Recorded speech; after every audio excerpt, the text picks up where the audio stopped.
Eh oui, c'était Pierre Garnier avec Chaque Seconde en featuring avec M. Pokora. Il est 9h29 sur les ondes de Radio Tunis, chaîne internationale. Vous écoutez la matinale jusqu'à 10h du matin. Mon deuxième invité est là en chair et en os dans le studio 1 de RTCI. C'est un événement scientifique d'envergure qui se tiendra très prochainement à Tunis le 26 et 27 mai. Le symposium international intitulé Biodiversité, changement climatique et intelligence artificielle, organisé à la Cité des Sciences de Tunis, avec le soutien notamment du ministère de l'Enseignement supérieur et de la Recherche scientifique, de l'Institut français de Tunisie et de l'ambassade de France. Ce forum interdisciplinaire mettra en lumière les interactions entre les enjeux environnementaux majeurs de notre époque, la perte de biodiversité et les effets du changement climatique et bien sûr les potentialités offertes par les technologies de l'intelligence artificielle pour y répondre. Pour en parler, j'ai le plaisir d'accueillir ce matin Fathi Zagrouba, le directeur général de la Cité des Sciences à Tunis. Bonjour et bienvenue. Bonjour, c'est Mehdi, merci beaucoup. Le plaisir est partagé. Je vous remercie pour cette sympathique invitation. Avec grand plaisir, Monsieur Zagrouba. On va commencer par l'interview, bien sûr. Pouvez-vous nous présenter les grandes lignes de ce symposium ? Pourquoi avoir choisi ce triptyque biodiversité, changement climatique et intelligence artificielle ? Tout à fait. En fait, comme vous savez, tout d'abord, la Cité des Sciences est la vitrine de notre système national, donc de l'enseignement supérieur, de la recherche scientifique, de l'éducation et de la formation sur le monde socio-économique, notamment la société avec ses différentes catégories. Alors, on a pensé avec l'Institut français de Tunisie et l'ambassade de France sous l'égide du ministère de l'enseignement supérieur et de la recherche scientifique, comme vous l'avez bien mentionné au démarrage de ce programme, d'initier une série de forums de très haut niveau qui s'occupent donc des défis contemporains relevés par les différentes sociétés dans notre environnement, donc que ce soit autour du bassin méditerranéen ou le continent africain ou aussi la coopération avec notre partenaire privilégié et de tous les temps, l'Europe et notamment la France. Alors, on a choisi ce thème parce que ce thème, ce sont des défis contemporains, comme je l'ai dit, et ce sont des secteurs qui ont un impact immédiat sur la qualité de vie en général, mais aussi sur tout ce qui est développement durable auquel toutes les sociétés aspirent. Alors, on l'a nommé et baptisé, donc c'est le forum de sciences et société parce que toutes les rencontres scientifiques, tous les congrès qui s'organisent actuellement, ils s'occupent soit de partage de la connaissance et de savoir et savoir-faire et faire savoir entre les enseignants-chercheurs de l'université ou entre les économistes et sociologues. Alors, on s'était dit, il faut qu'il y ait cette connexion entre la société et la science et pour ce faire, on a choisi donc les défis communs entre ces différentes parties prenantes dans l'organisation de ce forum, à savoir donc, tout d'abord on a commencé par le partenariat et Horizon parce qu'on aspire aussi à l'avenir être plus, je dirais, collectif. On s'appuiera ensemble sur l'intelligence artificielle pour éclairer un petit peu les chemins à suivre, les orientations et les objectifs stratégiques qu'on pourra définir ensemble parce que, je dirais, donc le partage de la connaissance ne peut être que plus intéressant quand il s'agit de plusieurs partenaires, surtout entre deux continents du Sud et du Nord. Alors, on a choisi la biodiversité. Comme vous savez, la biodiversité a un rôle très très important sur la qualité de vie et la santé de l'individu et sur l'équilibre des écosystèmes également. Et par la suite, donc les changements climatiques qui façonnent un petit peu tout ce qui suit par la suite dans la vie en général et pour le développement durable. Et bien évidemment, l'intelligence artificielle, c'est la nouvelle technologie qui émerge et qui est considérée comme un levier d'apport et d'accélération de maîtrise et d'orientation pour tout ce qui est vital sur notre terre et surtout pour le progrès des sociétés et des pays. Alors on s'était dit, il faut qu'on ouvre un débat général, tout d'abord autour de quelques objectifs, à savoir, donc le premier objectif, c'est faire participer la société au bénéfice de tout ce qui est output de notre système de recherche, avec le centre de recherche, les universités et les structures de recherche en général, laboratoires et unités, mais aussi entre les pays, parce que chaque pays a son expérience, mais les défis restent toujours les mêmes en la matière de développement durable. Et par la suite, et c'est l'essentiel, c'est de définir ensemble, en commun accord, après les échanges qu'il faudrait, en présence des personnalités éminentes en termes de sciences et technologies, afin de dresser des priorités sur lesquelles nous pouvons engager des programmes qui fusionneraient les potentiels et mutualiser les moyens afin d'aboutir à des résultats qui pourraient avoir des impacts immédiats, des retombées socio-économiques immédiats au profit de la société. Alors, en quoi cet événement se distingue-t-il des forums scientifiques habituels organisés à la Cité des Sciences? Alors, la Cité des Sciences, sa mission principale, comme vous le savez, c'est orientée à toute la population avec ses différentes catégories. Donc, c'est la vulgarisation, la diffusion, la dissémination de la connaissance scientifique et des savoirs auprès de toutes les catégories de la société. Là, à chaque fois, on s'occupe un petit peu, je dirais, d'une partie de cette société. Alors, il est temps maintenant de renforcer un petit peu les programmes orientés vers l'élite, mais sans pour autant oublier un petit peu le reste de la société, les autres catégories. Alors, ce forum se diffère un petit peu des autres activités. Tout d'abord, point de vue niveau. Là, il va y avoir des gens de renommée internationale qui vont assister à ce forum. Ils vont l'animer par des conférences et des interventions, mais aussi les débats qui seront ouverts avec les présents de tout genre. Alors, c'est renommé au nombre de 35. Ils vont venir en Tunisie un petit peu de partout le monde, notamment le continent africain et le continent européen, qui sont de renommée internationale en la matière. Ils vont partager avec nous leurs expériences, leurs connaissances, mais surtout leur stratégie d'avenir afin de le partager ensemble, comme je vous ai dit, qui pourrait fédérer des consortiums à constituer ensemble en présentiel avec les différents partenaires. Mais les autres programmes, bien évidemment, on s'occupe un petit peu de tout, à partir de la jeunesse, donc les scolaires, jusqu'aux chercheurs. Et ce forum s'oriente notamment vers les gens scolarisés à un certain niveau. Alors, quels sont, selon vous, les liens les plus significatifs aujourd'hui entre la crise climatique et l'effondrement de la biodiversité?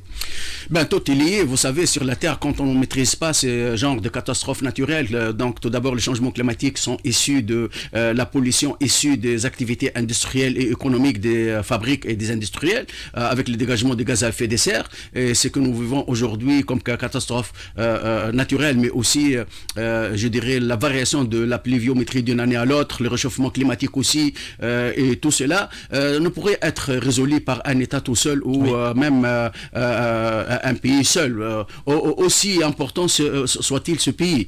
Alors, on a dit il faut que la réflexion soit commune, donc entre deux continents, parce que quand on pollue dans l'atmosphère, les gaz à effet de serre ne reconnaissent pas les frontières, sont dissipés dans l'atmosphère, sont emportés par les vents dans tous les sens, et ce qui fait les pays qui sont à côté, en l'occurrence il s'agit de la Tunisie, qui ne pollue pas beaucoup, mais on assume la pollution due aux activités humaines et du développement économique des pays qui sont voisins. C'est pour cela qu'on a pensé qu'il faudrait travailler ensemble, et par la suite, si l'atmosphère change de comportement, bien évidemment ça va influencer automatiquement la biodiversité, les équilibres des écosystèmes, et par conséquent l'être humain. Et comme on a dit, donc l'intelligence artificielle, c'est un outil, c'est un levier qui va nous permettre de mieux maîtriser et de mieux contrôler ces phénomènes catastrophiques. Très bien, vous avez répondu à ma question, j'allais vous dire quelle place peut réellement occuper l'intelligence artificielle dans la lutte contre ces phénomènes? Alors, l'intelligence artificielle, c'est une nouvelle technologie tout d'abord qui permet à tout le monde d'accéder à l'information. Et qui avance très vite. Ah oui, très, très, très vite. Donc, il nous fait gagner tout d'abord en termes de temps, en termes de précision, mais en termes aussi de globalité de l'information. Donc, tout ce qui est les informations là où elles sont. Donc, quand on travaille sur le data science ou database, tout le monde y participe. Ce qui fait qu'on peut accéder à l'information aux États-Unis ou en Chine en temps réel. Et là, tout le monde autour du globe terrestre accède à la même information et les analyse avec les mêmes moyens.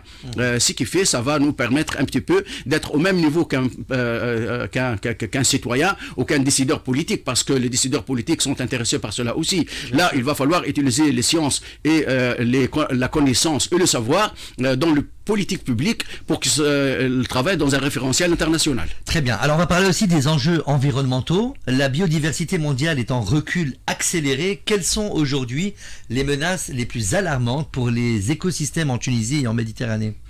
La Tunisie, elle est concernée aussi bien que tout autre pays autour de la Méditerranée par ces changements climatiques, par cette dégradation de l'environnement due aux activités humaines qui sont imposées pour pouvoir assurer le développement et le progrès des pays. Et c'est pour cela d'ailleurs qu'il y a la définition à l'échelle internationale, les défis des ODD, les 17 ODD, donc les objectifs de développement durable, où tout le monde est invité à y participer à l'échelle individuelle, à l'échelle donc institutionnelle, à l'échelle des pays et tout. Et si notre atmosphère et notre environnement se dégradent, ça va influencer directement sur la productivité des terres, sur la qualité de l'air et sur la santé de l'être humain. Et la santé de l'être humain, c'est la capitale sur laquelle on mise pour pouvoir faire progresser et assurer le développement d'une société alors d'un pays. Alors Monsieur Zaghloul, peut-on encore parler de préservation ou faut-il désormais penser en termes d'adaptation et de résilience?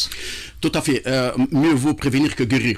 La meilleure chose, c'est tout d'abord de pouvoir maîtriser un petit peu les activités afin de polluer le moindre possible. Et c'est ça les ODD, d'ailleurs, leurs objectifs en général. Mais par la suite, quand on se retrouve dans une situation alarmante telle qu'elle est en ce moment, même si on n'est pas acteur principal et ni le responsable principal dans cette dégradation environnementale, on est donc tenu à faire l'effort nécessaire et engager les mécanismes et toutes les démarches nécessaires afin de pouvoir s'adapter à ce changement climatique. Donc il est question pour tout un pays de faire adapter sa société et sa stratégie de développement au changement climatique et par la suite, bien évidemment, il va y avoir un changement de comportement à l'échelle de l'individu, mais aussi à l'échelle des activités maîtrisées par les pays et par les entreprises. C'est pour cela qu'il y a la maîtrise et le contrôle de toute activité humaine et industrielle afin de polluer le moindre possible, que ce soit au niveau de gaz à effet de serre, donc ce qui est rejets gazeux, mais il y a aussi des rejets liquides tels que les eaux usées, que ce soit industrielles ou urbaines. Il faut les maîtriser, il faut les traiter, il faut polluer le moindre, donc il faut contrôler les inputs afin d'avoir des outputs le moins polluants possible, mais il y a aussi les déchets, comme le phosphogypse en Tunisie et autres. Donc tous ces procédés doivent être contrôlés en 3 phases, gaz, liquide, solide. Alors en Tunisie, quels sont les écosystèmes les plus vulnérables au changement climatique et comment la science peut-elle contribuer à leur sauvegarde? Alors, pour nous, la Tunisie, en fait, on n'est pas un pays très polluant, mais on assume, parce qu'on est entouré par des pays qui polluent, notamment du côté nord. Et le vent, quand il vient de nord, il nous apporte avec donc, tout ce qui est pollution. La mer est partagée avec d'autres pays, donc si la mer est polluée, alors on va se retrouver avec des plages qui sont polluées et avec des ressources marines, en termes de tout ce qui est poisson et autres, qui est contaminé.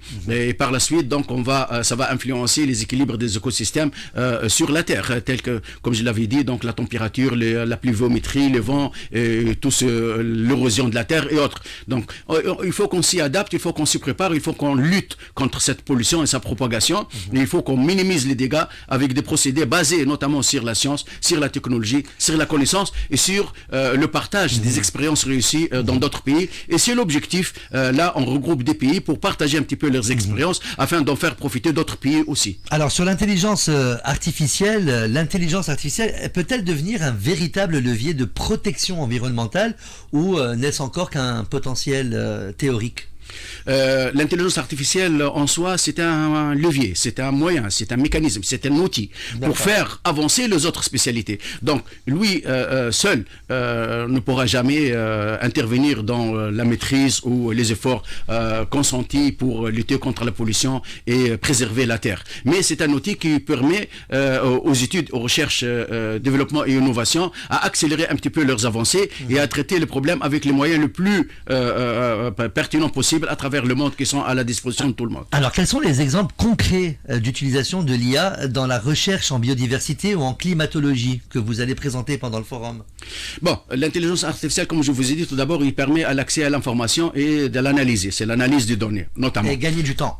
Gagner du temps, mais aussi permet l'accès aux informations qui ne sont pas disponibles à tout le monde. Là, on est dans un monde où l'information, elle compte beaucoup. Et si vous avez la bonne information, vous pouvez vous baser dans vos programmes sur des informations fiables et vous allez être considéré comme sur le même niveau des autres pays. Donc vous pouvez fédérer vos efforts avec d'autres pays afin de travailler ensemble. On ne reste pas avec ce décalage, avec cette, je dirais, avec cette avancée vertigineuse de pays développés qu'on vivait il y a quelques décennies. En ce moment, on peut travailler ensemble et c'est l'un des objectifs nobles de ce forum, c'est de faire engager des débats autour de la même table entre des connaisseurs de très haut niveau et entre des chercheurs tunisiens afin d'identifier des niches sur lesquelles nous pouvons former des consortiums et des pays qui peuvent lever des fonds afin de financer des activités de recherche, développement et innovation qui auraient des impacts socio-économiques immédiats pour le progrès des pays. Alors, est-ce qu'il y a un risque justement d'écart entre les pays du Nord et ceux du Sud dans l'accès à ces outils technologiques? Comment l'éviter?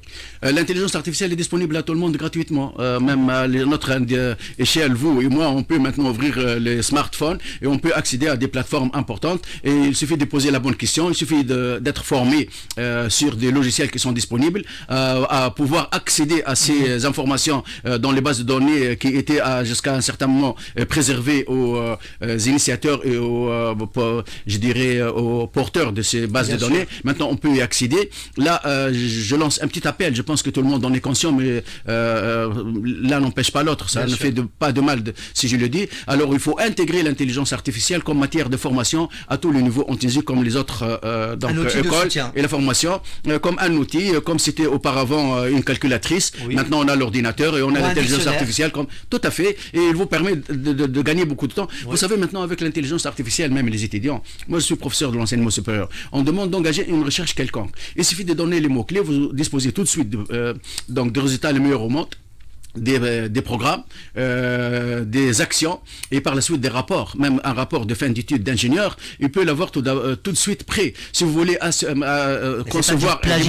Oui, si c'est plagiat ou pas, maintenant les informations sont échangées, on ne peut pas s'en passer, mais il faut savoir tout d'abord les maîtriser. Et avant de les maîtriser, il faut tout d'abord poser les bonnes questions. Il y a trois choses. Il faut tout d'abord que ce soit, accessible, lisible. Et par la suite, il faut, avant tout, il faut que ce soit lisible. Par la suite, accessible. Et par la suite, vous pouvez vous en profiter. D'accord ? Alors, restez avec nous, on n'a pas fini notre interview. On va tout de suite avec proverbes et expressions populaires de Sahla Boujalben et on revient en direct. RTCI, la plus belle des radios. RTCI, la plus belle des radios.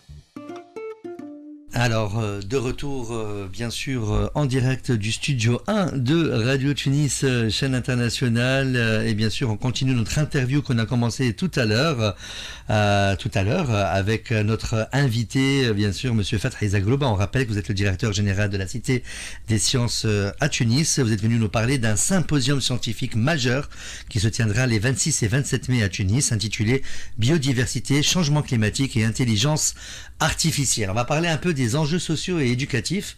La jeunesse tunisienne est très exposée à ces sujets à travers les réseaux et les discours publics, mais est-elle réellement formée à les comprendre scientifiquement ? Moi, je pense que l'étudiant ou l'élève tunisien est capable de tout comprendre parce que nos programmes de formation, que ce soit au niveau de scolaire ou de l'université, prennent en considération les nouveautés et les actualités scientifiques et technologiques. Reste maintenant, il faut qu'il y ait toujours un effort à l'échelle de l'individu, donc à l'échelle de l'élève et à l'échelle de l'étudiant. C'est pour cela qu'on trouve des étudiants qui sont bons, d'autres moins bons et d'autres un peu moins encore bons. Et les élèves pareil.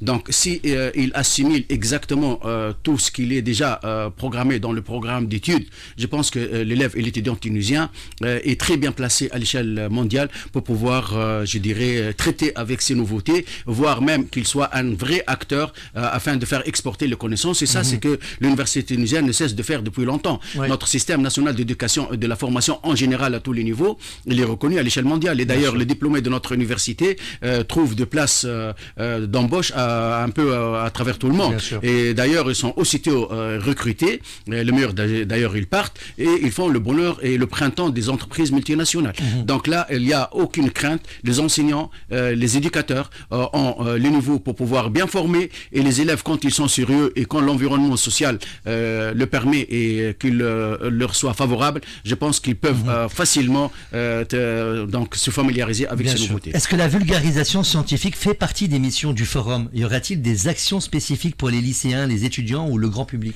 Tout à fait. Tout d'abord, même les conférences, on a dit qu'ils vont être présentés sous forme beaucoup plus facile que d'habitude. Ce ne sont pas des ce ne sont pas des conférences académiques pures et dures. Le contenu, oui, mais la façon va être un peu vulgarisée pour permettre au grand public, comme je vous ai dit, il y a plus de 1000 personnes qui sont inscrites librement sur donc les sites dédiés à ce forum international. Ça d'une. De deux, on a intégré deux parties ou paragraphes qui sont très très intéressants.